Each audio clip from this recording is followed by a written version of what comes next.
Hello and Sawubona. This is my first time here. I'm Little Lotta, and for my first video ever on YouTube, I wanted to do something a little bit weird, a little bit hectic. So I love Transformers. To be more specific, I'm a sucker for the Transformers Prime series, and I've indulged in many a Transformers content as a result of this love. So I've seen a lot of tier lists relating to like the Transformers strengths, their powers, and their designs. So I'm gonna do something similar, but a little different. I'm going to rate all the bots from season 1 of Transformers Prime based on how attractive I find each given character. Before you call me a weirdo, my friend helped me assemble this list, so like take from that what you will. Now here's the tiers, and what I'm going to do is I'm going to give a synopsis of each episode where important characters are introduced and rank the bots as they appear in each episode, and I'll explain the tiers as well as they appear. Alright, let's get into it. Immediately in episode 1, we have our first entries with the Autobots RC and Cliffjumper being introduced as they are chatting and scouting their respective areas. Now, RC, we decided to put in the would maybe go out with tier because like she cute, but she not like drop dead gorgeous in my opinion. Now Cliffjumper, guys, originally when I watched the show, I didn't like feel any type of way about Cliffjumper, right? I saw him and he was there, but then my friend told me he's built like someone's uncle. And now I can't unsee it. So it's going in the never in a million years tier. Because guys. Next up is Ratchet, Bulkhead, and Bumblebee. I promise I'm not trying to rush through the characters. This is literally, they were introduced back to back to back like this. Ratchet is the residential doctor of the group, and he's kind of a funny story because it was a lot like Cliffjumper where I saw him and I was kind of like meh, because Ratchet has a very rectangular shape. But then I found this one close-up image of Ratchet, and guys, you know, in my head it was like, why you kinda okay. Guys, Bulkhead, he's just a circle, dude. I'm not saying that because he a big boy. Like, there are plenty of characters that look good big, but Homeboy is just a circle, bro. So he's going in average looking. And now I need y'all to give a standing ovation for my man's Bumblebee. He's going to top tier automatically because I'm biased as fuck. And if you disagree with my ranking, you can fight me, bro. Fight me. I'll meet you outside in the street. Okay, so continuing on with the story, Cliffjumper gets jumped, funnily enough, by the Viacons. I'm not ranking those guys because they're just NPCs. And Cliffjumper gets taken to Starscream, who's going straight into Never in a Million Years. Because, bro, my friend and I both agree that Mandem looks like a mosquito, bruh. And like, he has a rubbish personality as well. So, like, after the Decepticons fuck off with Cliffjumper, the crew meets up at the site of the kidnapping, looking for the man bot, right? And then our main man, the legend himself, Optimus Prime, pulls up, right? And of course, Optimus is going straight to the top because, like, bro, look at him, bro. Look at the waist, non-existent, snatched, bro.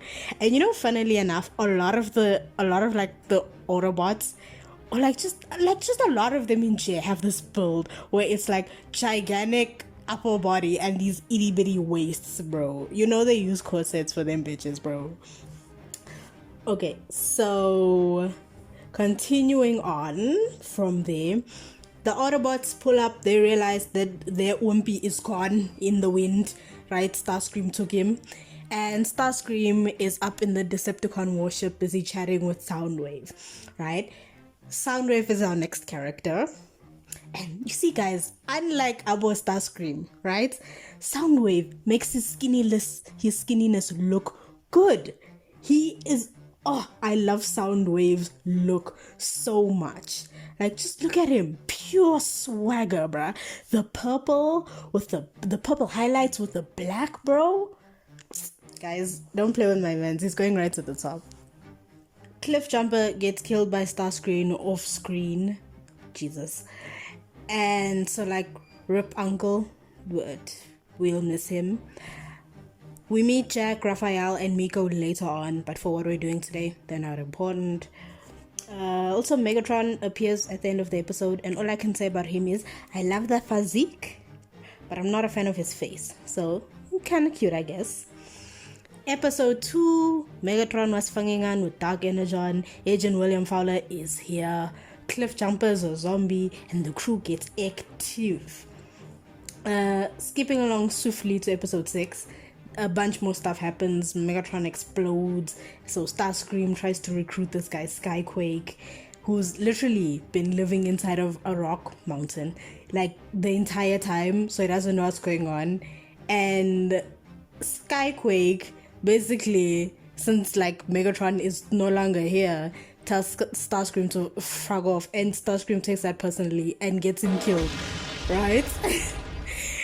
Personally, I'm not a fan of Skyquake, like, at all. Like, the green and, like, the way his plating, like, layers on top of each other by, like, his arms and things. Guys, it makes him look like lettuce. He looks like lettuce, he looks like cabbage, bruh. He looks like a plant. But my friend, she insists that she swear up and down to me that homeboy is attractive. So, to make her happy, I put him here.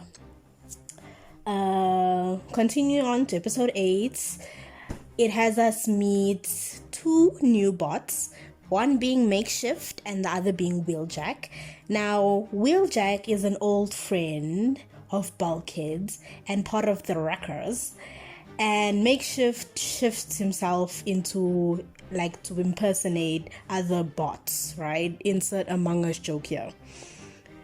We don't actually get to see Makeshift properly in this episode. He kind of like lurks in the darkness and then he dies later on. Like Megatron, he fucking explodes. So the only pick I have to use of him is this pick by Arachnid 1301 to rank him with. And I'll put him right at the top because he's got very handsome facial features. And Wheeljack is going right next to his bestie because I don't know why they decided to like give him like these lines on his face that make him look old as fuck when he's such a swagger character. Anywho, now we're gonna give it up for, I know we're uploading a lot, but we're gonna give it up for episode 10, best episode in the whole series, because it's the episode that the best character, guys, I love B, but knockout, guys, best character, look at him, bro. Bruh, he's my favorite color. He was made for me. Stop it. This character was made for people like me, to sell toys to me. I'm putting this 6.5 meter tall drink of water in his own tier above everybody else because he deserves nothing less. Also, his friend Breakdown is here as well. They were trying to steal some cyborg, Cybertronian thingy that they got from that was in a museum for some reason, but they lost it because Starscream had to get involved. Putting Breakdown like here because like he boxy as hell, bro, and he wide. The actual baddie of the show gets introduced in episode 12, Arachnid. Let's go. Look at her, bruh. The extra legs on, like, I noticed it when I was watching the episode, but like her extra legs at the ends are stilettos, bruh. Like, and the color scheme, bro, top tier, baby. That's where she's going. We find out that she killed RC's other partner, Tailgates, in a flashback, but you can barely see this nigga in the flashback, so I'm not ranking him that, bruh. So yeah, RC is not the body of the show. We are doing Arachnid so dirty, guys, because Arachnid is the actual, like, I'm talking nail slashers baddie. So B gets his body snatched, Knockout's paint gets painted over, Ratchet takes steroids, and after coming out of a coma, Megatron be talking about the prophecy. Episode 24 introduces us to a very concerned June, Weather, and Unicron, who is our final character for this list, who wakes up immediately with murderous intention, creating a situation where Megatron, of all people, has to join forces with the Autobots in order to put this old nigga back to sleep. Like, bro, Unicron, I love his design. It looks so ethereal, bro. Like, literally, like it's giving like protector of the forest, and I love it so much.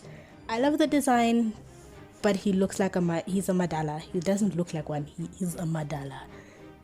So it's gonna go here. And yeah, that's my list. Thank you for going on this journey with me, and thanks for watching.